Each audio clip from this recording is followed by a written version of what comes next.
Hello friends, स्वागत है एक बार फिर से आपका मेरे यूट्यूब चैनल पे। तो आज हम टॉपिक डिस्कस करने वाले हैं wave equation for a dielectric medium.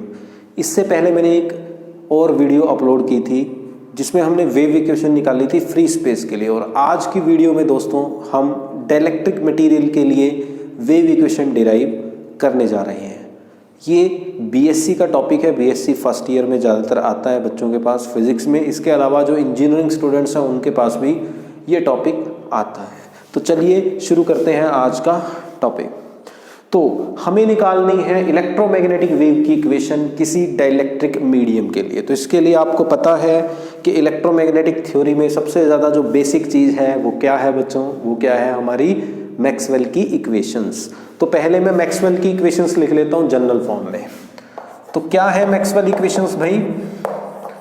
तो मैक्सवेल्स इक्वेशंस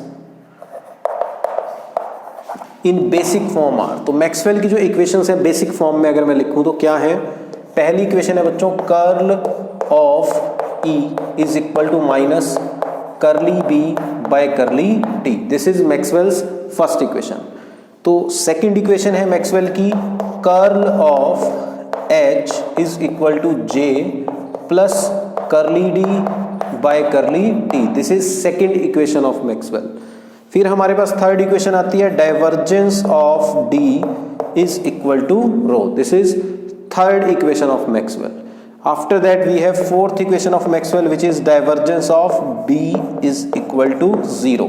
तो इस तरह से टोटल 4 इक्वेशंस हैं जो मैक्सवेल ने बच्चों दी थी, और 4 की 4 इक्वेशंस आपके सामने बोर्ड पे लिखी हुई हैं। Equation 1, 2, 3 and 4। तो this is equation 1, this is equation 2, this is equation 3, this is equation 4। ये बिल्कुल बेसिक फॉर्म है मैक्सवेल की इक्वेशंस की, ठीक है। अब हम क्या स्टडी कर रहे हैं? हम वेव इक्वेशंस को स्टडी कर रहे हैं डाइलेक्ट्रिक मटेरियल के लिए। तो अगर मैं किसी भी पर्टिकुलर डाइलेक्ट्रिक मटेरियल की बात करता हूं तो मुझे क्या मिलता है? किसी भी पर्टिकुलर अगर मैं डाइलेक्ट्रिक मटेरियल की बात करता हूं कि for any dielectric material, for any dielectric medium और मटेरियल, किसी भी डाइलेक्ट्रिक मीडियम के लिए जो मैग्नेटिक फ्लक्स डेंसिटी होती है B वो इक्वल होती है mu H, where mu is the permeability of the dielectric material and H is the magnetic field intensity. इसके अलावा जो इलेक्ट्रिक डिस्प्लेसमेंट करंट होता है D, ये हमारा इक्वल होता है एप्सिलॉन इंटू E। E यहाँ पे है इलेक्ट्रिक फील्ड इंटेंसिटी, एप्सिलॉन है परमिटिविटी ऑफ दैट मीडियम। इसके अलावा बेटा जो डाइलेक्ट्रिक मटेरियल होता है उसकी वॉल्यूम चार्ज डेंसिटी 0 होती है, ठीक है, ये आपको ध्यान रखना है। और करंट डेंसिटी भी 0 होती है डाइलेक्ट्रिक मटेरियल की, क्योंकि डाइलेक्ट्रिक मटेरियल बेसिकली इंसुलेटर्स होते हैं तो उनके अंदर तो करंट है ही नहीं, करंट ही नहीं फ्लो करता, तो इसलिए डाइलेक्ट्रिक मटेरियल्स की करंट डेंसिटी 0 है। तो मैक्सवेल की जो ये 4 इक्वेशंस है ना बेटा, ये चेंज हो जाती हैं डाइलेक्ट्रिक मटेरियल के लिए। तो क्या बनती है? मैं यहां साइड में लिख देता हूं। So for dielectric material these equations becomes, ये इक्वेशंस क्या बन जाती हैं? For dielectric material, dielectric medium और material the Maxwell equations are. Maxwell की इक्वेशंस बन जाती हैं curl of E is equal to minus B की जगह क्या पुट कर देंगे बेटा? Mu H। तो यहां बनेगा mu H curly H by curly T। Mu मैंने पार्शियल डेरिवेटिव से बाहर ले लिया। सेकेंड इक्वेशन हमारे पास बनेगी curl of H is equal to J। J क्या है भाई? 0 है, तो ये तो 0 हो गया। तो हमारे पास बचा curly D by curly T, और D क्या है? Epsilon E। तो हमारे पास बचा epsilon into curly E by curly T। आ रहा है समझ में भाई? क्या किया मैंने? J को 0 पुट कर दिया और D की जगह क्या पुट कर दिया? Epsilon E। इसी तरह से थर्ड इक्वेशन हमारी बन जाती है डाइवर्जेंस ऑफ D। D की जगह आ जाएगा यहाँ पे epsilon E is equal to 0, क्योंकि डाइलेक्ट्रिक मटेरियल के लिए रो 0 है। और फर्दर अगर ये 0 के इक्वल है तो एप्सिलॉन भी उधर जाके 0 हो जाएगा। तो मैं लिख सकता हूँ डाइवर्जेंस ऑफ E इज 0। इसी तरह से फोर्थ इक्वेशन बन जाती है divergence of B is equal to 0। तो इस इक्वेशन में 5 मान देता हूँ, इसको 6, इसको 7 और इसको 8। तो किसी भी डाइलेक्ट्रिक मटेरियल के लिए जो मेरी मैक्सवेल इक्वेशंस हैं बेटा वो कुछ इस फॉर्म में कन्वर्ट हो जाएंगी। बस अब नेक्स्ट प्रोसीजर यहीं से शुरू होता है, यहीं से हमें इन्हीं इक्वेशंस को उठाना है और इन इक्वेशंस का इस्तेमाल करके वेव इक्वेशन निकाल देनी है हमारे डाइलेक्ट्रिक मटेरियल के लिए। तो ये आपका पहला स्टेप है। स्टेप बाय स्टेप इस डेरिवेशन को आपने करना है। फर्स्ट स्टेप सिंपल है, पहले मैक्सवेल इक्वेशंस लिखो, फिर उन्हीं इक्वेशंस पे डाइलेक्ट्रिक मटेरियल के अकॉर्डिंग कुछ सर्टेन चेंजेस कर दो, फिर आपके पास ये इक्वेशन आ जाएगी। फिर यहाँ से आगे की फर्दर कैलकुलेशन हम करेंगे। तो चलिए आगे की कैलकुलेशन करते हैं बच्चा पार्टी। अब सपोज अब हमें पता है इलेक्ट्रोमैग्नेटिक वेव में 2 कंपोनेंट होते हैं, electric field and magnetic field. Suppose मैं इलेक्ट्रिक फील्ड के लिए निकालना चाहता हूँ इक्वेशन, तो इसके लिए मैं जो इक्वेशन 5 है उसमें दोनों तरफ कर्ल ले लूंगा। तो सबसे पहले हम इक्वेशन निकालेंगे किसके लिए, for electric field vector, electric field vector E, इसके लिए इक्वेशन निकाल लेंगे भैया, ठीक है। तो इसके लिए हम क्या करेंगे, इक्वेशन 5 में दोनों तरफ कर्ल ले लेंगे। तो taking curl on both sides, taking curl on both sides, तो दोनों तरफ क्या ले लेंगे, कर्ल। तो जब दोनों तरफ कर्ल लेंगे बेटा तो हमारे पास आएगा कर्ल ऑफ ई।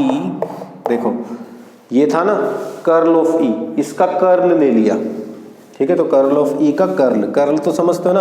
अगर कर्ल वगैरह नहीं पता तो अभी रुक जाओ, पहले कर्ल, डाइवर्जेंस, ग्रेडियंट ये वाली वीडियोस मेरी देख लो डिस्क्रिप्शन बॉक्स से, ठीक है, फिर आना यहाँ पे। तो कर्ल ऑफ ई आ गया इस तरफ। दूसरी तरफ लेंगे कर्ल तो क्या आएगा, curl of minus mu curly H by curly T, ये आ जाएगा। अब इसको थोड़ा सा रीअरेंज कर लेते हैं बेटा, ये बन जाता है हमारा further curl of E is equal to, यहाँ पे ये म्यू और पार्शियल डेरिवेटिव बाहर आ जाएगा, बनेगा माइनस के mu curly by curly T और अंदर बचेगा कर्ल ऑफ एच, ठीक है जी। इसको मान लेते हैं इक्वेशन नंबर 9। तो ये इक्वेशन 9 मान ली मैंने, क्लियर है यहाँ तक। अब आप लोगों ने मैथमेटिक्स में वेक्टर ट्रिपल प्रोडक्ट पढ़ा है, वेक्टर कैलकुलस में, कि अगर मुझे 3 वेक्टर्स की क्रॉस प्रोडक्ट दी है, A vector cross B vector cross C vector, तो ये किसके इक्वल होती है भाई, 3 वेक्टर्स की जो क्रॉस प्रोडक्ट है जिसे हम ट्रिपल प्रोडक्ट बोलते हैं, ये बेसिकली किसके इक्वल होती है बेटा, ये बी वेक्टर बाहर आ जाएगा इंटू ए डॉट सी, फिर माइनस सी वेक्टर बाहर आ जाएगा, अंदर आ जाएगा ए डॉट बी।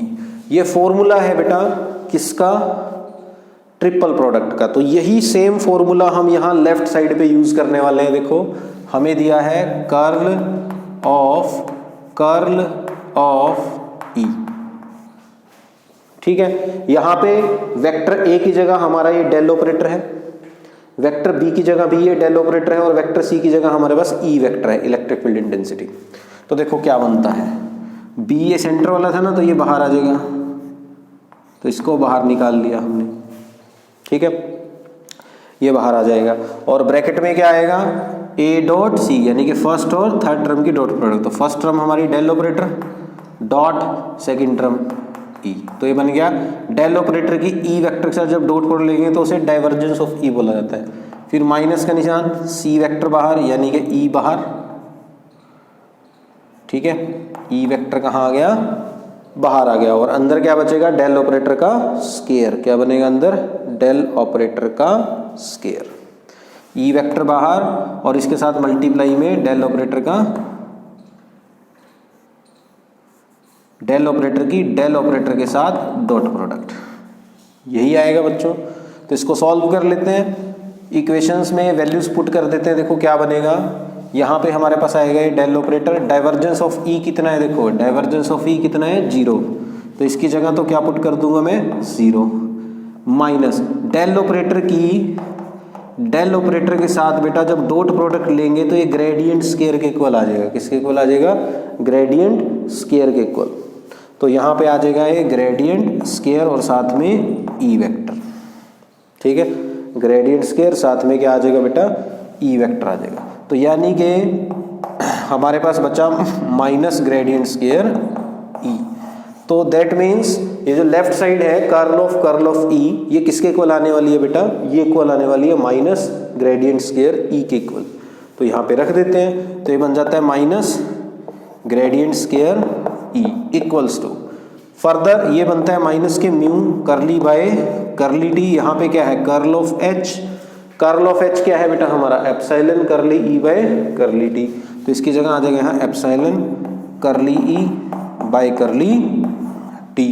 तो यहाँ से बच्चों फर्दर बनेगा minus gradient square E is equal to minus mu epsilon curly square E by curly T square, ये आ जाएगा बेटा।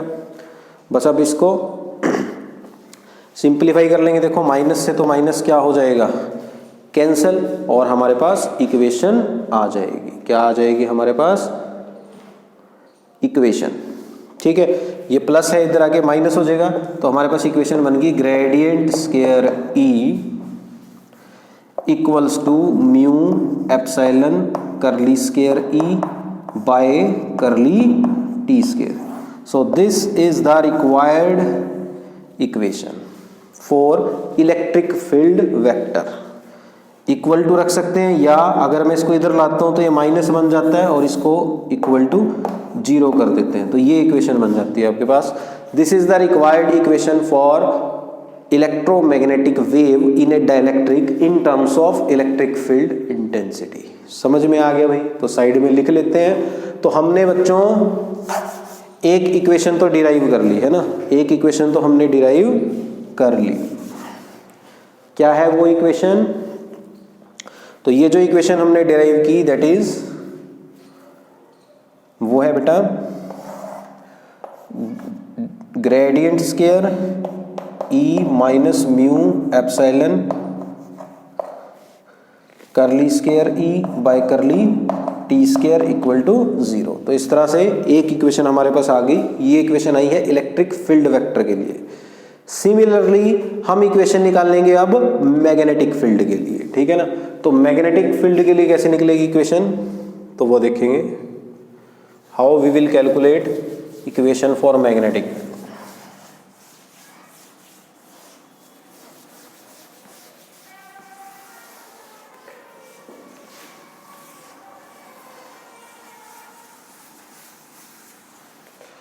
तो क्योंकि अब हम मैग्नेटिक फील्ड वेक्टर के लिए इक्वेशन निकाल रहे हैं, तो हम किसका कर्ल लेंगे, इक्वेशन 6 में दोनों तरफ कर्ल ले लेंगे। तो देखो क्या बनेगा, तो इक्वेशन 6 में टेकिंग कर्ल, अब हम किसके लिए निकाल रहे हैं, एच के लिए निकाल रहे हैं इक्वेशन, ई के लिए हमने निकाल ली। तो taking curl on both sides of equation 6। तो 6th इक्वेशन में दोनों तरफ कर्ल ले लेते हैं। तो कर्ल लेंगे तो बनेगा curl of H is equal to, इधर कर्ल लूंगा तो बनेगा epsilon curly by curly T, तो बाहर आ जाएगा, अंदर बचेगा कर्ल ऑफ ई। थोड़ा जल्दी बता रहा हूं क्योंकि ऑलरेडी हमने पढ़ लिया, पिछले टॉपिक की तरह ही सेम होगा, बस इस बार हमने कर्ल इक्वेशन 6 का लिया है, एच वाली, एच की इक्वेशन निकाल रहे हैं तो एच वाली टर्म का ही कर्ल लिया है बेटा हमने, ठीक है। तो अब इस पे फिर से ए क्रॉस बी क्रॉस सी वाला फॉर्मूला लगाओगे। जब इस पे ए क्रॉस बी क्रॉस सी वाला फॉर्मूला लगेगा तो क्या बनेगा, देखो बीच वाली टर्म डेल ऑपरेटर, इधर आएगा divergence of H minus del operator होके बन जाएगा ये ग्रेडियंट स्केयर और साथ में H is equal to epsilon curly by curly T. Curl of E क्या है बेटा, माइनस के म्यू करली एच बाय करली टी। तो इसकी जगह रख देंगे माइनस के म्यू करली एच बाय करली टी। ये मैंने अभी बताया था ना आपको, बस एच की जगह यहाँ H है उसमें E था, बस सेम। अब आपको पता है डाइवर्जेंस ऑफ H कितना है बेटा, 0। देखो डाइवर्जेंस ऑफ B 0 है, अगर डाइवर्जेंस ऑफ B 0 है तो यहाँ से B की जगह आ जाएगा म्यू H, तो डाइवर्जेंस ऑफ म्यू H 0, तो यहीं से हमारे पास आ जाएगा divergence of H also 0।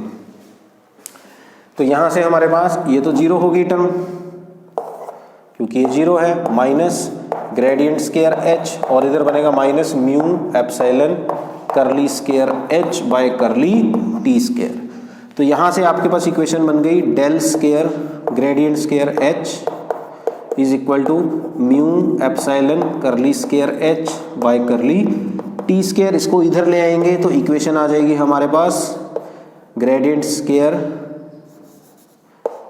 H minus mu epsilon curly square H by curly T square is equal to 0। So this is the wave equation, electromagnetic wave equation for magnetic field vector. किसके लिए आई है wave equation, magnetic field vector के लिए। तो अगर आप ध्यान से देखो तो इलेक्ट्रिक फील्ड वेक्टर और मैग्नेटिक फील्ड वेक्टर के लिए जो हमारी इक्वेशंस आई हैं वो सिमिलर है, बस इलेक्ट्रिक फील्ड वाले में इलेक्ट्रिक फील्ड इंटेंसिटी है और मैग्नेटिक फील्ड वाले में मैग्नेटिक फील्ड इंटेंसिटी है। देखो ठीक है, तो ये इलेक्ट्रिक फील्ड के लिए आ गई और एक इक्वेशन हमारी मैग्नेटिक फील्ड के लिए आ गई। तो ये 3 डायमेंशन में हमारी इक्वेशंस आ गई। उम्मीद है आप लोगों को ये वीडियो पसंद आई। तो ये थी वेव इक्वेशन की डेरिवेशन डाइलेक्ट्रिक मटेरियल के लिए। अगर वीडियो अच्छी लगी, आपको टॉपिक समझ में आया तो लाइक ज़रूर करें, नए हो तो चैनल को सब्सक्राइब ज़रूर करें। मिलते हैं नेक्स्ट वीडियो में। धन्यवाद, जय हिंद।